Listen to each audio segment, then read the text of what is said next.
যে মেয়ে নিখোঁজ ছিন্ন ভিন্ন জঙ্গলে তাকে পেয়ে আমি কি তাকাবো আকাশের দিকে বিধির বিচার চেয়ে? আমি তা পারি না।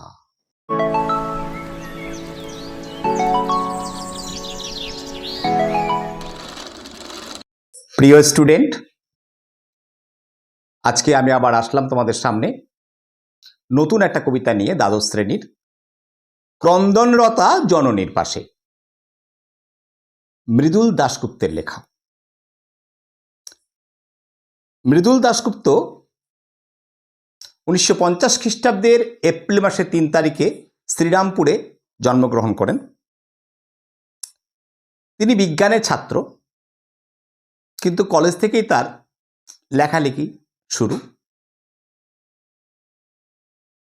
তিনি বিপ্লবী মানসিকতার।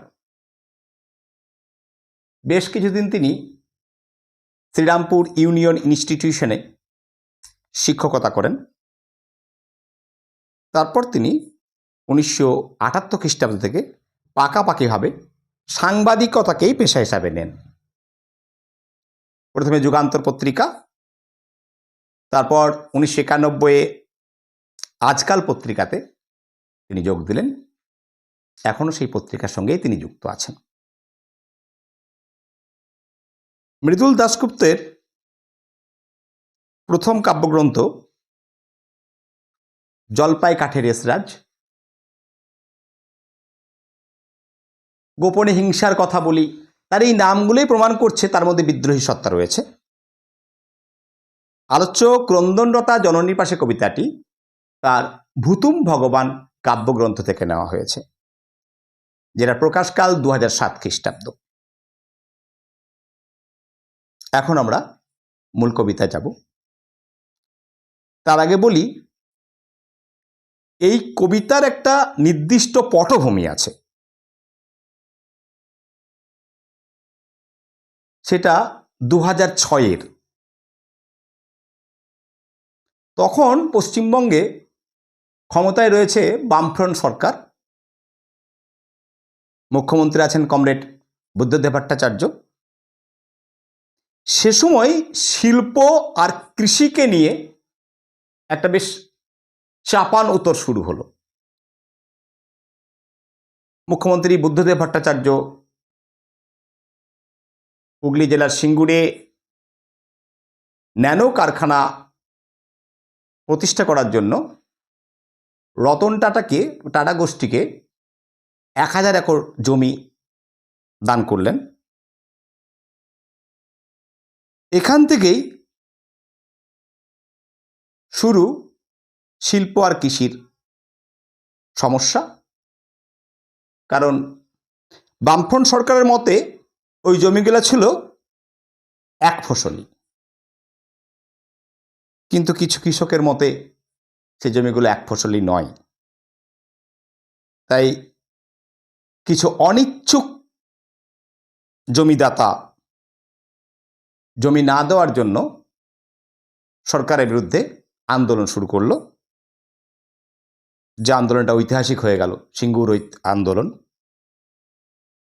আর ওই আন্দোলনটাকেই তৎকালীন বিরোধী দলনেত্রী মমতা বন্দ্যোপাধ্যায় নেতৃত্ব দেওয়া শুরু করলেন। আর আরও একটা স্পট আছে নন্দীগ্রাম, যেখানে বুদ্ধবাবু কেমিক্যাল হাব গড়ে তোলার জন্য জমি নেওয়ার চেষ্টা করছিলেন। আর যাদের জমি, তারা জমি দিতে রাজি নয়। এই নিয়ে চাপানুতার। তখন যেটা শাসক শ্রেণী করে, জোর করে প্রতিষ্ঠা দেওয়া তাদের পরিকল্পনাকে। আর সেই প্রতিষ্ঠা দিতে গিয়ে বিপ্লব শুরু হলো। তখন কঠোর হাতে সরকার এই বিপ্লব দমন করার চেষ্টা করতে গিয়ে কিছু হিংসাত্মক ঘটনা ঘটেছিল। সেই পরিপ্রেক্ষিতেই এই কবিতার রচনা। এখন কবিতাটা শুনি। ক্রন্দনরতা জননীর পাশে এখন যদি না থাকি, কেন তবে লেখা, কেন গান গাওয়া, কেন তবে আঁকা আঁকি? নিহত ভাইয়ের শবদেহ দেখে নাই যদি হয় ক্রোধ, কেন ভালোবাসা, কেন বা সমাজ, কিসের মূল্যবোধ? যে মেয়ে নিখোঁজ ছিন্ন ভিন্ন জঙ্গলে তাকে পেয়ে আমি কি তাকাবো আকাশের দিকে বিধির বিচার চেয়ে? আমি তা পারি না। যা পারি কেবল সেই কবিতায় জাগে আমার বিবেক, আমার বারুদ বিস্ফোরণের আগে। এটা গেল কবিতা। এখন এই কবিতার আলোচনাতে আসি। ক্রন্দনরতা জননীর পাশে। প্রশ্ন, এই ক্রন্দনরতা জননী কে? ব্যাপক অর্থে এই জননী হলো বাংলা মা। কারণ আমরা সবাই বাংলা মায়ের সন্তান। আর সংকীর্ণ অর্থে বলবো সিঙ্গুরের অধিবাসী, নন্দীগ্রামের অধিবাসী, যাদের প্রতি সরকারের দমন পীড়ন নেমে এসেছিল, তারা কাঁদছে। তো কবি মৃদুল দাশগুপ্ত সাংবাদিক হওয়ার কারণে সেই সময় সমস্তটাই নিজের চোখে দেখেছিলেন, ক্যামেরাবন্দি করেছিলেন। তখন তিনি কলম ধরলেন চাষিদের হয়ে, যারা জমির মালিক তাদের হয়ে। এটা নতুন কিছু নয়, আমরা পরাধীন ভারতবর্ষ দেখেছি। যখন ইংরেজরা আমাদের শাসন করত, তখন বিদ্রোহী কবি কাজী নজরুল ইসলামকে দেখেছি কলম ধরতে। শুধু বাংলা কেন, ভারত কেন, বিশ্বের ইতিহাসও তা দেখতে পেয়েছি। ফরাসি বিপ্লবে দার্শনিকদের ভূমিকা তার প্রমাণ। যখনই সমাজে অন্যায় অত্যাচার চলে, তখন বুদ্ধিজীবী সম্প্রদায় হাত গুটিয়ে বসে থাকে না। তারা একটা পর্যায়ে এসে অন্যায়ের বিরুদ্ধে রুখে দাঁড়ায়। তো ওই সময়ে মৃদুল দাশগুপ্ত রুখে দাঁড়ানোর কাজে এগিয়ে আসলেন। তিনি তার কলমের মাধ্যমে বিপ্লব ছড়ালেন। তিনি জনগণকে উৎসাহিত করলেন যে এইবার সময় এসেছে সরকারের বিরোধিতা করার, সময় এসেছে যাদের প্রতি অত্যাচার হচ্ছে, সে আবার বাংলা মা, তার পাশে দাঁড়ানো। কাদেরকে দাঁড়াতে বলছেন? ক্রন্দনরতা জননীর পাশে এখন যদি না থাকি, কেন তবে লেখা, কেন গান গাওয়া, কেন তবে আঁকা আঁকি। অর্থাৎ তিনি লেখক সম্প্রদায়কে, যারা অত্যাচারিত হয়েছে তাদের পাশে দাঁড়াতে বলছেন, গায়ক সম্প্রদায়কে অত্যাচারিতদের পাশে দাঁড়াতে বলছেন, আর আঁকা আঁকি অর্থাৎ শিল্পী সম্প্রদায়কে অত্যাচারিতদের পাশে দাঁড়াতে বলছেন। তিনি এমনভাবে বলেছেন, জিজ্ঞাসা করে যে ক্রন্দনরতা জননীর পাশে এখন যদি না থাকি, কেন তবে লেখা, কেন গান গাওয়া, কেন তবে আঁকা আঁকি। অর্থাৎ লেখার উদ্দেশ্য তিনি প্রকাশ করেছেন, যে লেখার মধ্যে, কবিতার মধ্যে, গানের মধ্যে, শিল্পীর ছবির মধ্যে যেন অত্যাচারীর অত্যাচারকে তুলে ধরা হয়, যাদের উপর অত্যাচার চলছে তাদের করুণ অবস্থাকে তুলে ধরা হয়। তবেই তার লেখনীর সার্থকতা, তার গানের সার্থকতা, তার আঁকা আঁকি শিল্পী সত্তার সার্থকতা। শুধুমাত্র প্রকৃতি নিয়ে কবিতা লিখব, সেটা করে কবির দায়িত্ব শেষ হতে পারে না। শুধুমাত্র রোমান্টিক গান লিখব, গান করব, এটা নিয়েও গায়কের দায়িত্ব শেষ হতে পারে না। শুধুমাত্র প্রকৃতির ছবি আঁকবো, এটা নিয়েও আর্টিস্টের, শিল্পীর দায়িত্ব শেষ হতে পারে না। কবি, গায়ক, শিল্পী তথা প্রতিটি বুদ্ধিজীবী সম্প্রদায়ের উচিত যখনই যেখানে অন্যায় হবে সেই অন্যায়ের বিরুদ্ধে রুখে দাঁড়ানো। তা সে কলম দিয়ে হোক, তুলি দিয়ে হোক, অভিনয় দিয়ে হোক। এই কাজটা করার জন্য কবি মৃদুল দাশগুপ্ত বুদ্ধিজীবী সম্প্রদায়কে, সচেতন মানুষকে উৎসাহিত করার ডাক দিলেন তার এই কবিতার মাধ্যমে, যে ক্রন্দনরতা জননীর পাশে এখন যদি না থাকো, কেন তবে লেখা, কেন গান গাওয়া, কেন তবে আঁকা আঁকি, নিহত ভাইয়ের শবদেহ দেখে। এরপরে তিনি চলে গেলেন নন্দীগ্রাম। একটু আগেই বলছিলাম যে নন্দীগ্রামে কেমিক্যাল হাব করার জন্য বুদ্ধদেব বাবু জমি দখল করার উদ্যোগ নিয়েছিলেন। সেই সময়ে যাদের জমি তারা জমি দিতে রাজি নয় এবং তাদের সেই আন্দোলনে নেতৃত্ব দিচ্ছিল মমতা ব্যানার্জি। সেই সময়ে দেখা যায় পুলিশকে ঢুকতে দেবে না বলে চাষিরা রাস্তা পর্যন্ত কেটে দেয়। তা সত্ত্বেও পুলিশ গুলি করে, এখানে একটা হত্যা লীলা ঘটে যায়। আমি এটা, সবাই যে পুলিশ ছিল তা নয়, কারণ তাদের পায়ে হাওয়াই চপ্পল ছিল, প্রমাণিত এটা। এই বীভৎস যখন ঘটল তখন নন্দীগ্রামের যুবক মারা গেল। সেই যুবকটি কে? সে তো বাংলা মায়ের সন্তান, আর আমি মৃদুল দাশগুপ্ত বাংলা মায়ের সন্তান। সেই সূত্র ধরে নন্দীগ্রামের যে যুবক মারা গেল আন্দোলন করতে গিয়ে, সে আমার ভাই, কারণ আমাদের মা তো বাংলা মায়ের সন্তান। অথচ সেই ভাই, জীবিত ভাইকে মৃত করে দিল যারা, তাদের প্রতি আমরা যারা বেঁচে আছি, কবি সমাজ, আমরা যারা বেঁচে আছি শিল্পী সমাজ, আমরা যারা বেঁচে আছি গায়ক সমাজ, শিক্ষিত সমাজ, বুদ্ধিজীবী সম্প্রদায়, তারা যদি তারপরেও যারা হত্যা করলো তাদের প্রতি রাগ না দেখাতে পারি, তাদের প্রতি প্রতিবাদ মুখর না হয়, তাহলে তিনি বলছেন কেন ভালোবাসা, কেন বা সমাজ, কিসের মূল্যবোধ? আমরা যে ভালোবাসার কথা বলি, ভাই ভাই ভালোবাসা, আমরা সমাজবদ্ধ জীব,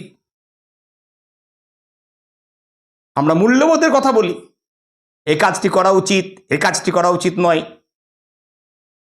সততার সঙ্গ দিতে হবে, সত্য কথা বলতে হবে, এই যে মূল্যবোধ, এই মূল্যবোধও থাকবে না যদি আমরা দেখি যে আমারই কোনো এক ভাইকে অত্যাচার করা হচ্ছে, মেরে দেওয়া হচ্ছে, অথচ আমরা তার প্রতিবাদ না করে চুপচাপ সহ্য করছি। তাহলে সে ভালোবাসার কথা বলাই উচিত। আমরা সমাজবদ্ধ জীব, সমাজে বাস না করাই উচিত। তাই কবি শিক্ষিত সমাজকে বিপ্লবের মন্ত্রে দীক্ষা দেওয়ার জন্য বলে উঠলেন যে ক্রন্দনরতা জননীর পাশে এখন যদি না থাকি, কেন তবে লেখা, কেন গান গাওয়া, কেন তবে আঁকা আঁকি, নিহত ভাইয়ের শবদেহ দেখে নাই যদি হয় ক্রোধ, কেন ভালোবাসা, কেন বা সমাজ, কিসের মূল্যবোধ? এরপরে তিনি চলে এলেন সিঙ্গুরে। যে মেয়ে নিখোঁজ ছিন্ন ভিন্ন জঙ্গলে তাকে পেয়ে আমি কি তাকাবো আকাশের দিকে বিধির বিচার চেয়ে, আমি তা পারি না। তাহলে এখানে বললেন যে মেয়ে নিখোঁজ, মেয়েটিকে। সিঙ্গুর আন্দোলনে একটি মেয়ে এগিয়ে এসেছিল নেতৃত্ব দিতে, আন্দোলন করতে, জানি তার নাম তাপসী মালিক। তা সে যখন ভয়ঙ্করভাবে সিদ্ধান্ত নেয় যে আমাদের জমি আমরা দেবই না, তখন তাকে থামাতে ব্যর্থ হলে শাসক শ্রেণী, তাকে থামাতে ব্যর্থ হলে তাদের অনুগামীরা, যেটাকে আমরা হারমাত বলে জানি, তারা সেই তাপসী মালিককে বনে নিয়ে গিয়ে তার প্রতি অত্যাচার করে তাকে পুড়িয়ে দিয়েছিল। পরে তার অর্ধদগ্ধ দেহ খুঁজে পাওয়া যায়। সেই তাপসী মালিকের স্মৃতিকে শিক্ষিত সমাজের মনে এনে দেবার জন্য মৃদুল দাশগুপ্ত বলে উঠলেন যে মেয়ে নিখোঁজ, অর্থাৎ তাপসী মালিককে পাওয়া যাচ্ছিল না, তাকে যখন পাওয়া গেল তখন সে মৃত, ছিন্ন ভিন্ন তার দেহ। যে মেয়ে নিখোঁজ ছিন্ন ভিন্ন জঙ্গলে তাকে পেয়ে আমি কি তাকাবো আকাশের দিকে বিধির বিচার চেয়ে। এখানে আমি ব্যক্তি মৃদুল দাশগুপ্ত নয়, এখানে আমি হলো প্রতিটি সভ্য, শিক্ষিত, সমাজ সচেতন নাগরিক। তাদেরকে উচিত হবে যে মেয়ে নিখোঁজ ছিন্ন ভিন্ন জঙ্গলে তাকে পেয়ে তাদেরকে উচিত হবে কি আকাশের দিকে বিধির বিচার চেয়ে তাকিয়ে থাকবে? সাধারণত আকাশের দিকে বিধির বিচার চাই কারা? যারা দুর্বল, যাদের প্রতি যখন কেউ অত্যাচার করে আর তারা যদি ভিতর থেকে দুর্বল হয়, তারা যদি তার সামনে প্রতিবাদ করতে না পারে, তখন সেই দুর্বল মানুষ মাথার উপরে মনে করে ঈশ্বরের অবস্থান, বলে মাথার উপরে ঈশ্বর রয়েছে, আল্লাহ রয়েছে, ভগবান রয়েছে, সেই ঈশ্বর, আল্লাহ, ভগবান অত্যাচারের বিচার করবে। এই বলে তারা অত্যাচারের বিরুদ্ধে রুখে না দাঁড়িয়ে সেই রুখে দাঁড়ানোর দায়িত্ব তারা ভগবানের উপর সমর্পণ করে দিয়ে চুপচাপ থাকে। কবি মৃদুল দাশগুপ্ত বলছেন, আমি সেই দলে নয়, আমি কাপুরুষ নয় যে মেয়ে নিখোঁজ ছিন্ন ভিন্ন জঙ্গলে তাকে পেয়ে আমি কি তাকাবো আকাশের দিকে বিধির বিচার চেয়ে? আমি তা পারি না। কবি কি পারেন না? কবি সমাজের মধ্যে সমাজের ভাইয়ের হত্যা দেখে, সমাজের মধ্যে নিজের বোনকে হত্যা দেখে, তার লাঞ্ছনা হওয়া দেখে চুপচাপ ভগবানের উপর বিচার ছেড়ে দিয়ে বসে থাকতে পারেন না। সেটাকেই তিনি বললেন, আমি তা পারি না। তাহলে কি পারেন কবি? কবি তো আবার অস্ত্র নিয়ে শত্রু দমনে নামতে পারেন না। কি পারেন? তখন কবি বলে উঠলেন, আমি তা পারি না, যা পারি কেবল কবিতায় জাগে আমার বিবেক, আমার বারুদ বিস্ফোরণের আগে। মৃদুল দাশগুপ্ত বলছেন, আমি যেটা পারবো, কি পারবো? যা পারি কেবল কবিতায় জাগে। আমি এমন কবিতা লিখতে চাই যে কবিতায় জেগে উঠবে আমার বিবেক। এখানে আমার বিবেক বলতে মৃদুল দাশগুপ্তের বিবেক তা নয়, প্রত্যেকটি মৃদুল দাশগুপ্তের বিবেক, প্রত্যেকটি সুশিক্ষিত মানুষের বিবেক, প্রত্যেকটি সচেতন নাগরিকের বিবেক, প্রত্যেকটি শিল্পীর বিবেক, প্রত্যেকটি লেখকের বিবেক, শিক্ষকের বিবেক, সেই বিবেককে জাগিয়ে দেবে। যা পারি কেবল সেই কবিতায় জাগে আমার বিবেক, আমার বারুদ। এবার এই বিবেকটাকে তিনি তুলনা করলেন বারুদের সঙ্গে। আর বারুদ কি আমরা জানি? বারুদ হলো বিস্ফোরণের কাঁচামাল, যা দিয়ে বিস্ফোরণ ঘটানো হয়। বিস্ফোরণ মানে পরিবর্তন। তাই তিনি বললেন, আমি তা পারি না, যা পারি কেবল কবিতায় জাগে আমার বিবেক, আমার বারুদ বিস্ফোরণের আগে। বিস্ফোরণ মানে পরিবর্তন, সম্পূর্ণ পরিবর্তন, রেনেসাঁস, যেটা সত্যিই ঘটেছিল। যে সরকার নন্দীগ্রামের ভাইকে, জীবিত ভাইকে মৃত পরিণত করেছিল, যে সরকার আমার বোন তাপসী মালিককে ছিন্ন ভিন্ন করেছিল, মৃদুল দাশগুপ্তের মতো মানুষের কবিতায়, মৃদুল দাশগুপ্তের মানুষের গানে, তার মতো শিল্পীর উৎসাহতে সারা বাংলার মানুষ জেগে সেই সরকারের পতন ঘটিয়ে মাটি মানুষের সরকারকে এনে প্রমাণ করেছে যে যখন অত্যাচার চরমে পৌঁছাবে তখন বুদ্ধিজীবী সম্প্রদায় বসে থাকবে না, তারা কলম তুলে নেবে। তারা প্রতিটি মানুষের বিবেককে জাগানোর জন্য কেউ গান করবে, কেউ কবিতা করবে, কেউ বা ছবি আঁকবে। এই পরিপ্রেক্ষিতে কবিতাটি লেখা। তাহলে কবিতাটি কি দেখলাম?